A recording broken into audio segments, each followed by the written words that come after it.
In this video, I'm going to go over a complete guide on how to handle objections. When you get told no, when you get told I'll think about it, when you get told it's too expensive, or I'm going to speak to my partner, what do you say? How do you say it? How do you say the right words to get that person to say yes?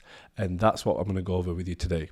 Now, if you don't know who I am, my name's Usman Kiani, and I've now worked in sales for over 16 years, working at 2 8-figure businesses, and now I document my whole journey on YouTube building my business. And what do? We help businesses with sales consulting, systems, sales teams, and sales processes. And what I'm going to go with you today is a complete guide on how to handle objections. It's going to be in 3 simple steps. There can only ever be 3 different objections. Objection number 1, an uncertainty-based objection. This is where they're not sure. They're not really sure if they're going to go with it. They're not really sure if it's right with them, or if they don't trust you. They're not certain. Objection number 2, money, budget, finances. I'm not sure if I can afford it. I think it might be too expensive. Or you haven't really justified that price to me because it's a big ticket. And objection number 3 that you can get, partner, spouse, life partner, business partner. They need to go and speak to somebody else. They need to go to speak to their long lost sister to be able to say yes to you. And now I'm going to break down all 3.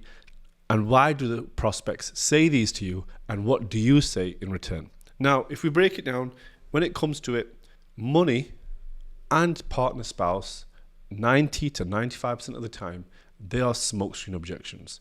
These objections are just used so the prospect feels safe to say no. When they actually don't feel sure, they're not certain, they don't trust you enough, they don't trust themselves enough that it's going to work for them. So what they'll do is say, I have to go speak to somebody else. I can't afford it. And the reason why they say this is because it takes the accountability off them. It's very hard for them to say, you know, after listening to you speak, I don't think you've convinced me and I don't think I'm going to go for it. They're not going to say that. It's far easier saying, you know, I'm just going to speak to my wife and let you know. And what will happen? You're going to get ghosted. And most likely, 80% of the time, you'll never hear from them again. So this is how you follow the process. You've done your pitch, you found out everything about them, you've done your pitch, you've now showed them your offer, and you said, this is what we're going to do for you. You've dropped the price. And then what happens next is you're quiet. You wait for them to speak first. When we build sales teams, this is how we teach you. So the first thing that you do is you're quiet, because only an amateur wants to jump in and cut through the silence. The price has been given, and now we sit back. We keep our authority high. And then when they speak first, because I'll always let them speak first, they'll say, yes. Or in this scenario, they're like, you know, I'm not sure. Can I think about it? Or I'm just going to think about it. Or I don't really make a decision over the phone like this. I'm just going to have a think. Now, the first thing that you got to do within this framework is work out, why are they not ready to say yes right now? It's one or the other. Is it because they're not certain on this service working for them? Or is it because of an external factor? And I can tell you now, most of the time, 90% plus of the time, it's because they're not sure. They're uncertain. And why would they be uncertain? Well, they would be uncertain because they're not sure if it'll be worth it. They're not sure if you're going to do a runner. They're not sure if when they if the product is going to work for them. They're not sure if they can commit to themselves enough, if they believe in themselves enough to invest in themselves, because that takes a lot of belief. Do you believe in yourself enough to invest? And do I believe in your program? Do I believe somebody else, one of your competitors, is going to do it better for me? And this drives uncertainty, and uncertainty drives them to stall. And that's when the procrastination of the decision happens. So the first thing that you will always ask when a decision is not made, can I ask you, do you think this would work for you? How does it look so far to you? Or what's missing for you? And the easiest way is to establish if they are uncertain or not. Because I want them to tell me that they're not sure, that they're not certain. Because then that opens the door for you to ask, can I talk about what would be missing for you to make a decision? And there's many ways to word this. A few ways you can word it would be, The obvious way, which you'll see everyone shout about on Instagram, can you tell me what you want to think about? Now, that's an obvious thing to say. What I would rather say is, of course, I get that you want to think about it. It's an important decision. And the reason why I say that is I agree with them. I drop their guard.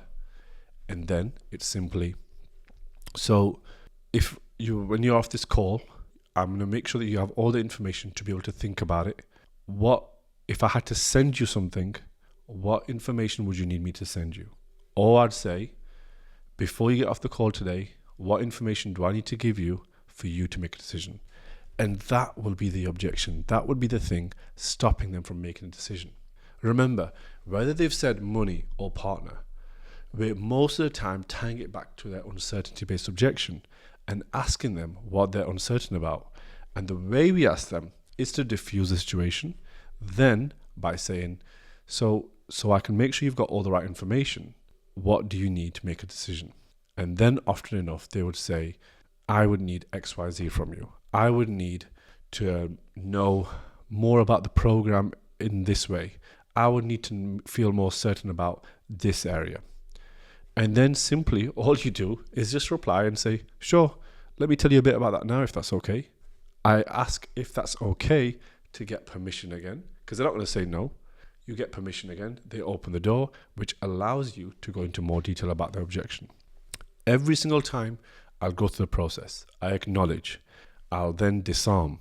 After I disarm, because the acknowledge part is totally hear you, I hear what you're saying, I clarify what they've said back to them. Then I disarm by making them feel like they don't have to make a decision right now, simply by saying, of course, you probably need to think about it. It seems like it's a pretty important decision for you. And the next thing after that is I gather more information. After I gather more information, so which is, if there's one thing I need to give you before you leave the call today, what would you need? I then will follow on to the fourth part, which is looping back and saying, so if I can give you that information now, or I would give that information and say, does that sound okay? How does that sound? Great. Okay. And then I would move back towards the sale and asking again. Now, the cycle of actually moving through that process, it can happen 2 to 3 times where you do the ask again and there's another objection, and then you do the ask and there's an objection. And it does get awkward on the call if it's happening 2 or 3 times. But in sales, this is what you have to remember. This is the key lesson here. This is what you'd want to write down. The reason why they have this problem right now is because they think and act a certain way. So if they continue to think and act that same way, their life will not change. Their business won't change, their goals won't change, their fitness won't change. Whatever they're buying from you will not change, because that's the way they're acting right now. For them to make a change, they need to be persuaded, because a lot of the times we hold ourselves back from making a decision. We protect ourselves. It's uncomfortable. Your mind wants to protect you. And the reason why you go to an authority, why you go to an expert, why you're on the sales call, is because you need someone who knows more than you about that topic to guide you to the next step. And that step is scary. That step needs a leap of faith. That step requires you to believe in something that's not happened yet. Because you don't know, you only believe. And you'd only ever believe it because that the other person on the other line has enough trust for you to believe it. And this is why belief as a salesperson is the single biggest component that makes salespeople successful. So after the call is done, after the objection is given, you cycle through, you acknowledge, you disarm, you handle the objection, you give the information, and then you cycle back and ask again. And you repeat this process until a decision is made. Because there's been times where I've had to speak to someone, and I've gone through that cycle 6 or 7 times. And every single time a different objection came up. Now, this won't happen a lot of the times. Most people will have 1, maybe 2 objections. But there's times where someone's mind is just second guessing themselves all the time. They're like, oh no, but this. Internally, that's what they're thinking. And they're cycling through all of that in their head.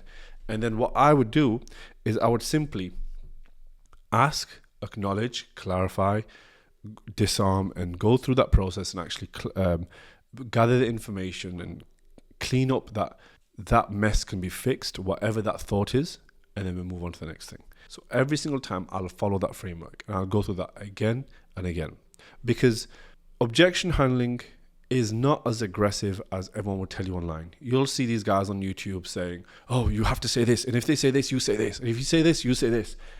Do you know the reason why that doesn't work? The reason why it's just a fad online is because it's not human-based of selling. You're selling to genuine humans. You're selling to people that have emotions, that think emotionally. And you're trying to move them from thinking emotionally to thinking logically. And that's very hard when there's a lot of stress, money, and pressure involved.